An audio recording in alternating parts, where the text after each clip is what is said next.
Hello friends, இன்னைக்கு வீடியோவில் நம்ம பிட்காயினை பத்தி பார்க்க போறோம். பிட்காயின்னா என்ன, அதோட மதிப்பு என்னன்றதை பத்தி பார்க்க போறோம். பிட்காயின்றது பாத்தீங்கன்னா கண்ணுல பார்க்க முடியாத ஒரு டிஜிட்டல் கரன்சி. அது ஆன்லைன்ல மட்டும்தான் யூஸ் பண்ண முடியும். டாலர், பவுண்ட், ருபீஸ்னு இல்லாம எல்லாத்துக்கும் பொதுவா இருக்கிறது தான் பிட்காயின். பிட்காயினை 2009 ஜப்பான் நாட்டை சேர்ந்த சட்டோசி நகமாட்டோ அப்படின்ற பேர்ல ஒருத்தர் உருவாக்குனாரு. அப்போ ஒரு பிட்காயினோட வேல்யூ 120 ரூபாய். இப்போ ஒரு பிட்காயினோட வேல்யூ 6 லட்சத்தை தாண்டிச்சு. இந்த பிட்காயினை எந்த நாட்டாலையும் பிக்ஸ் செய்ய முடியாது.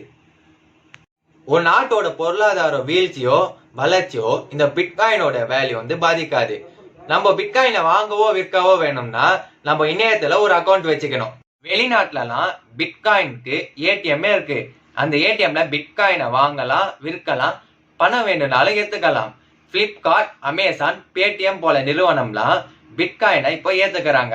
Bitcoin block chain technology use பண்ணுது. பிட்காயினோட அக்கௌண்ட் பேரு வேலட்னு சொல்லுவாங்க. அதுல ஒரு அக்கௌண்ட் நம்பர் கிரியேட் ஆயிடும். அது ஒவ்வொருத்தருக்கும் மாறுபடும்.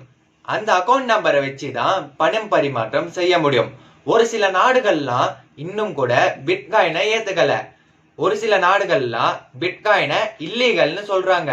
அதுல அல்ஜீரியா, சவுதி அரேபியா, பங்களாதேஷ் போல நாடுகள்லாம் இல்லீகல்னு சொல்லியிருக்காங்க. இனி வரும் காலங்கள்ல பிட்காயின் ஒரு மாற்றத்தை ஏற்படுத்தும். அதை பார்ப்போம். இன்னைக்கு நோ டயட்ஸ் டே. அதனால எல்லாரும் சாப்பிட்டு நல்லா தெம்பா இருங்க. தேங்க்யூ.